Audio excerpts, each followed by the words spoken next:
후에 내가 예루살렘으로 돌아와서 성전에서 기도할 때 황홀한 중에 봄에 주께서 내게 말씀하시되 속히 예루살렘에서 나가라. 그들은 내가 내게 대하여 증언하는 말을 듣지 아니하리라 하시거늘.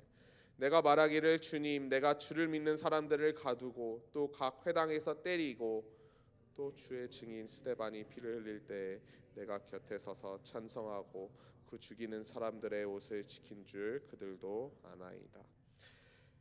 나더러 또 이르시되 떠나가라. 내가 너를 멀리 이방인에게로 보내리라 하셨느니라.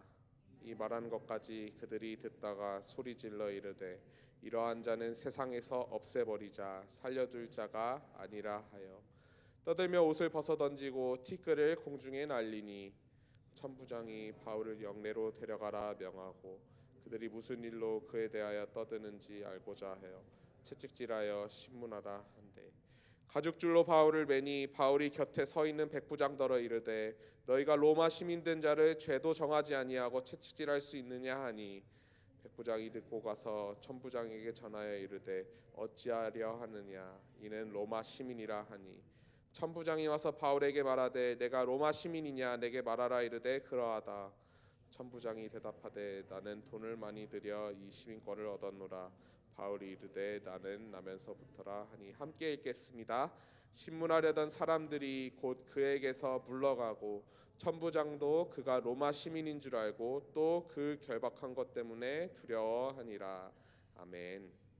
오늘 읽은 이제 사도행전 22장 17절부터 29절의 본문을 가지고 하나님이 일하시는 방법이라는 제목으로 성도님들과 하나님 말씀 나누길 원합니다. 성도님들 혹시 클래식 공연 좋아하시는지 모르겠습니다. 저는 개인적으로 막 그렇게 찾지는 않지만 기회가 종종 있어서 이렇게 오케스트라의 공연을 보았던 기억이 납니다. 특별히 아직도 감명 깊은 좀 기억으로 남아 있는 것은 제가 보스턴에서 이제 처음 대학교 1년 생활을 했었는데 그때 이제 교회를 캠브리지 한인교회라는 교회를 출석했었습니다. 근데 이 보스턴이라는 도시가 좀 유명한 학교들이 많고 또 음대들도 많다 보니 이제 교회에도 이제 정말 잘하는 그런 음대생들이 너무나도 많았었습니다. 그래서 매주 주일 예배가 소위 말해 이제 칸타타처럼 이제 풀 오케스트라와 성가대가 함께 찬양하며 이제 예배 때 이제 주님께 영광 올리던 그런 기억이 납니다. 뭐 바이올린, 첼로, 클라리넷, 뭐 플루트, 뭐 마림바, 타악기, 뭐 팀파니까지 정말 악기 구성도 이제 풀 오케스트라에 가까울 정도로 모든 악기도 다 있었고 거기에 이제 성가대도 이제 전부 다 성악을 전공한 학생들이 그렇게 찬양으로 하나님께 영광 올리는 것을 매주 이렇게 듣다 보면 아 이곳이 어떻게 보면 천국에 있는 찬양대와 비슷하겠구나라는 그런 이제 생각이 들었었습니다. 하지만 성도님들 이 오케스트라의 이 모든 파트가 다 중요하지만 그 중에 가장 중요한 파트를 꼽으라면 어떠한 파트를 꼽으시겠습니까? 뭐 고음을 담당하는 바이올린이나 뭐 플루트일 수도 있겠고요. 아니면 뭐 중저음을 담당하는 이제 첼로 그리고 뭐 아니면은 뭐 타악기인 뭐 팀파니도 중요할 수도 있고 이제 사실 중요하지 않은 악기가 있지만 사실 우리가 오케스트라에서 가장 중요시 여겨야 하는 부분은 바로 지휘자입니다.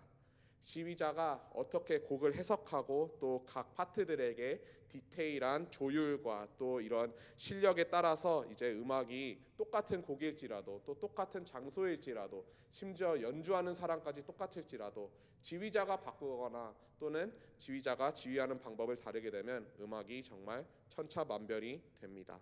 그래서 오케스트라의 실력은 사실은 그 오케스트라를 지휘하는 실력에 달려 있다고 해도 과언이 아니죠. 그래서 이 명사인 오케스트라를 동사로 바꾸면 오케스트레이트라는 말이 되는데 이 동사는 오케스트라를 단순히 지휘하다라는 뜻뿐만 아니라 주어진 상황 가운데서 이제 가능한 부분들을 조율하면서 이제 원하는 결과를 이끌어낸다라는 그런 동사의 뜻으로도 쓰이기도 합니다. 그래서 회사에서든지 또는 여러 가지 일에서든지 무언가 이제 일이 진행될 때 작업이 진행될 때 그것을 조율한다는 뜻으로 오케스트레이션이라는 단어를 쓰는 것처럼 이 조율이라는 단어는 우리에게 너무나도 친숙한 단어입니다. 오늘 말씀을 시작하면서 제가 이 지휘자 또 뭐 조율자에 대해서 말을 나눈 이유는 오늘 본문을 읽으면서 하나님께서 다시 한번 얼마나 섬세하게 이 세상의 구원과 또 복음 전파를 위해 조율하고 계시는지 제가 다시 한번 깨달았기 때문입니다. 성도님들 한번 이런 생각을 해보신 적이 있으신지 모르겠습니다. 왜 하나님께서는 지금으로부터 약 2023년 전에 그 시기 때 아들 예수님을 보내셨을까? 왜 더 과거나 또는 미래 또는 오늘날 이 현대 시대 때 예수님을 보내시지 않으시고 딱 그 시기 때 보내셨을까? 그 이유는 바로 예수님께서 오셨던 그 시기가 바로 복음 전파를 위해 최적화된 그러한 시기였기 때문일 것입니다. 특별히 오늘 집중하고 싶은 주제가 있다면 그것은 바로 로마 제국입니다. 왜 하필 로마가 이 지중해 전역을 통치하고 다스리던 때가 복음이 전해지기에 가장 좋은 때였을까? 우리가 조금만 역사를 정말 공부해 보면은 하나님께서 어떻게 역사 뒤에서 일하셨는지 우리가 볼 수 있습니다. 로마 하면 어떠한 말이 먼저 생각나십니까? 모든 길은 로마로 통한다라는 말이 생각나지 않으십니까? 로마 제국은 점령하는 나라 그리고 점령하는 영토마다 이렇게 모든 도로를 세우고 또 그 도로를 로마로 연결했습니다. 사실 이 길을 세우는 것, 이 교통을 세우는 것은 로마뿐만 아니라 한때 세계를 호령했던 나라라면 이제 다 신경 썼었던 그러한 중요한 문제이기도 합니다.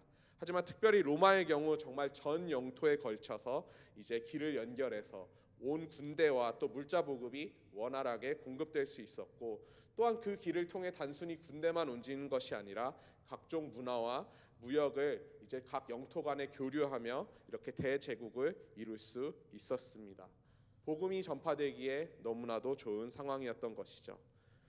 또한 길은 단순히 도로만 있는 게 아닙니다. 내가 걷고 사는 길, 즉 삶의 방식과 또 가치관, 또 더 나아가 인생의 본질을 추구하는 철학을 상징하는 게 바로 길입니다. 아까 말씀드렸던 모든 길은 로마로 통한다라는 의미는 길을 넘어서서 세상 모든 사고와 또 철학의 중심이 바로 로마였음을 다시 한번 우리에게 상기시킵니다. 그렇다면 로마의 철학은 어디에 영향을 많이 받았습니까? 바로 옆나라 그리스 또 그리고 이제 헬레니즘의 철학이었습니다. 그들은 다른 사람들에 비해 이제 열린 생각을 가지고 있었고, 또 그들의 철학과 종교관이 이제 다른 이제 영토의 다른 나라의 그런 것들도 잘 믿고, 그리고 서로 토론하는 그러한 문화가 잘 형성되어 있었습니다. 우리가 사도행전 17장을 보게 되면 이제 바울이 그리스의 도시인 아덴에 도착해 이제 그곳의 철학자들과 사람들과 활발하게 신앙과 또 그들에게 믿음에 대해서 활발하게 교류하는 것을 우리가 볼 수 있습니다. 그래서 이렇게 사회, 군사, 경제, 문화 등 전반적으로 막강한 영향을 끼치던 로마, 그리고 오늘 본문을 통해 우리는 사도 바울이 단순한 유대인이 아니라 이 로마 제국의 시민인 것을, 그것도 태어날 때부터 시민인 것을 우리는 다시 한번 볼 수 있습니다. 정말 이렇게 로마 시민인 사도 바울을 하나님께서 택하여 세우시고 복음을 전하는 일꾼으로 하나님께서 사용하신 것도 정말 하나님께서 이 정교하게, 그리고 얼마나 정교하고 또 정말 뒤에서 이렇게 모든 것을 조율하셔서 이제 복음을 전파하고 또 계획을 세우셨는지 우리가 볼 수 있습니다. 그래서 오늘 본문에서 아무리 유대인들이 불만을 토하고 또 사도 바울을 죽이려고 해도 로마 군부는 로마 시민인 바울을 처치할 수 없었습니다. 오히려 로마 군부가 이제 유대인들로부터, 같은 동족인 유대인들로부터 사도 바울을 지키는 그러한 어떻게 보면은 아이러니한 상황이 된 것이죠. 그리고 아시는 것처럼 사도 바울은 자신의 어떻게 보면 특권으로 여겨질 수 있는 이 로마 시민권을 적극 활용합니다. 그것으로 자신의 무죄를 주장하고 도망가는 것이 아니라 오히려 황제에게 재판을 신청해, 그래서 마지막 자신의 전도 여행, 이제 로마로 갈 수 있는 길을 자기가 자신의 특권을 사용해 여는 것이죠. 그리고 이 사도 바울이 이렇게 로마로 감으로써 또 그곳에 교회 공동체를 세우고 계속해서 복음 전파의 씨를 뿌린 그 결과인 그 열매는 성도님들 모두가 다 잘 아시리라고 생각합니다. 로마 단순히 도시뿐만 아니라 그 영토 전체에 세워지고 또 퍼져가는 교회 공동체, 모든 이제 핍박과 또 고난을 다 이겨내고 어느 순간 로마의 국교가 이제 기독교가 되어버립니다. 또한 종교 개혁 후에는 이제 독일과 영국의 영향을 바탕으로 이 미국이라는 나라가 정말 In God We Trust하는 말처럼 믿음 위에 세워지게 되고, 또 그 미국에 헌신한 그런 선교사들 덕분에 한국에까지 복음이 전파되어 오늘날 우리가 이렇게 서 있는 것이 바로 사도 바울이 뿌린 복음의 열매이자 결과인 것입니다. 그래서 이 본문을 통해 정말 어떻게 보면은 사도 바울의 간절한 간증에도 오히려 분노에 그를 죽이려고 하는 유대인들, 또 그 요구에 못 이겨 사도 바울을 결박해 매질하려다가 그가 로마 시민임을 안 뒤에 안절부절하며 두려움에 떠는 로마 군부의 모습을 보았습니다. 그리고 사실 이 모든 것은 하나님께서 일하시는 방법, 뒤에서 모든 것들을 섬세하게 조율하시고 또 그의 구원 계획, 그의 복음 전파를 위하여 일하시는 것을 우리 모두는 보았습니다. 그렇다면 우리는 어떻게 이 놀라운 하나님의 계획에 우리가 동참할 수 있을까요? 그것을 우리는 사도 바울이 이 예루살렘에 와서 이 수모와 고난을 겪기 전에 자신이 말한 말에서 찾아볼 수 있습니다. 가능하신 분들은 사도행전 20장 22절부터 24절까지 함께 읽어봤으면 좋겠습니다. 사도행전 20장 22절에서 24절까지 말씀입니다. 같이 읽도록 하겠습니다. 시작. 보라, 이제 나는 성령에 매여 예루살렘으로 가는데 거기서 무슨 일을 당하는지 알지 못하노라. 오직 성령이 각 성에서 내게 증언하여 결박과 환난이 나를 기다린다 하시나, 내가 달려갈 길과 주 예수께 받은 사명 곧 하나님의 은혜의 복음을 증언하는 일을 마치려 하면은 나의 생명조차 조금도 귀한 것으로 여기지 아니하노라. 아멘. 사도 바울은 예루살렘으로 자신이 올라오게 되면은 결박과 환난과 이제 고난이 기다릴 것임을 성령님을 통해 미리 알고 있었습니다. 하지만 말씀에 기록된 것처럼 그는 정말 죽을 각오로 복음 사역에 임하고 있었습니다. 결박되는 것, 환난 가운데 있는 것, 고통받는 것, 또한 어떠한 손해를 받고 그 어떤 부정적인 것도 이제 예수님을 따라가길 원하는 사도 바울을 막을 수 없었습니다. 아무든지 나를 따라오려거든 자기를 부인하고 날마다 제 십자가를 지고 나를 좇을 것이니라. 누구든지 제 목숨을 구원코자 하면 잃을 것이요 누구든지 나를 위하여 목숨을 잃으면 구원하리라 라고 예수님께서는 분명히 우리에게 말씀하셨습니다. 사랑하는 성도 여러분, 우리 모두 다 하나님께서 우리에게 주신, 그리고 우리가 목숨 걸고 완수해야 할 우리의 달려갈 길과 주님께서 주신 그러한 사명이 분명히 있습니다. 그런데 이 사명을, 이 달려갈 길을, 나의 삶을 정말 주님께 온전히 헌신하여 정말 죽은 각오로 주님께 온전히 붙들림 바 되는 그러한 삶을 살고 계십니까? 정말 내 마음을 다하고 목숨을 다하고 뜻을 다하여 하나님을 사랑하고 또 내 이웃을 내 몸과 같이 사랑하고 계십니까? 우리가 오늘 본문 말씀을 통해 다시 한번 깨달아야 하는 것이 있다면, 주님께서는 정말 주님의 구원 계획을 너무나도 섬세하게 이 시간에도 일하시고 조율하고 계시고, 또 우리가 하나님께 어떻게 보면 헌신하고 또 하나님께서 주신 사명을 우리가 온전히 해내지 않아도 주님의 구원 계획은 분명히 성취될 것이라는 그러한 사실입니다. 마치 오케스트라에서 지휘자가 이제 지휘 중에 어떠한 악기들이 제 소리를 내지 못하면 그 악기를 그냥 버리고 다른 악기들을 더 조율하여 계속해서 그의 공연을, 그의 연주를 이어가는 것처럼 하나님께서는 온전히 주님께 헌신하는 사도 바울과 같은 자를 쓰심을 우리는 다시 한번 기억해야 합니다.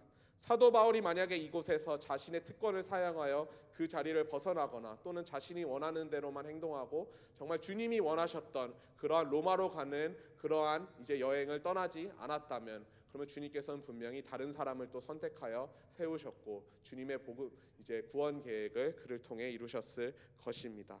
하지만 사도 바울의 주어진 사명과 또 달려갈 길을 목숨 걸고 완수하고자 하는 그 헌신을 주님께서는 기쁘게 받으셨고, 또 그 한 사람의 헌신을 통해 오늘날 이곳에 있는 모든 성도님들과 또 수많은 수억 명의 주님께서 이제 구원을 허락하신 그 영혼의 열매들이 정말 주님 앞에 온전히 돌아올 수 있게 되었습니다. 그래서 사랑하는 성도 여러분, 오늘 다시 한번 결단할 수 있게 되기를 간절히 소망합니다. 하나님 앞에 헌신하십시오. 우리에게 주어진 수많은 축복들, 재능들, 또는 로마 시민권, 오늘날로 따지면 미국 시민권과 같은 그러한 특권들을 다 주님 앞에 온전히 내려놓고 오로지 온 우주를 지금도 지휘하시고 조율하시는 위대한 지휘자의 손에 우리의 삶을 맡겨드릴 수 있게 되기를 간절히 소망합니다.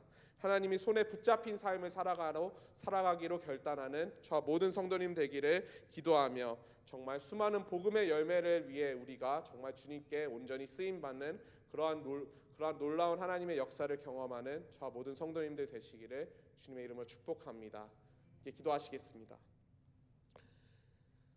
사랑의 아버지 하나님, 참 감사합니다. 오늘 말씀을 통해 다시 한번 주님이 얼마나 정말 섬세하고 또 주님께서 이제 모든 것들을 조율하셔서 주님의 구원 계획을 이루어 가시는지 오늘 본문을 통해 다시 한번 볼 수 있게 해 주시니 참 감사합니다. 아버지 하나님, 간구하는 것은 그리하여서 아버지 주님께 정말 죽을 각오로 헌신했던 사도 바울처럼 우리도 아버지 주님 앞에 헌신하고 주님 앞에 쓰임 받기를 간절히 소망합니다. 아버지, 우리를 통해 주님의 구원 계획을 이루시고 아버지 정말 날날 더욱더 주님을 닮아가며 아버지 하나님 주님께 붙잡힌 바 삶을 살아가는 아버지 우리 모두가 될 수 있도록 주님 축복하시고 함께하여 주시옵소서. 우리에게 주신 모든 축복들, 그것이 정말 경제적으로 풍족함인 것이든지 아니면 주어진 많은 재능들과 축복들이든지 또는 그것이 특권이든지 그 모든 것들을 온전히 주님께서 조율하시고 사용하시는 대로 맡겨드릴 수 있도록 주님 축복하여 주시고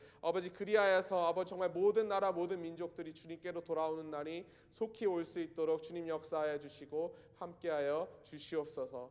모든 것에 감사를 드리며 살아계신 예수 그리스도의 이름으로 기도드렸습니다. 주님이 가르쳐 주신 기도로 예배 마치겠습니다. 하늘에 계신 우리 아버지여, 이름이 거룩히 여김을 받으시오며 나라의 임하옵시며 뜻이 하늘에서 이루어진 것 같이 땅에서도 이루어지다.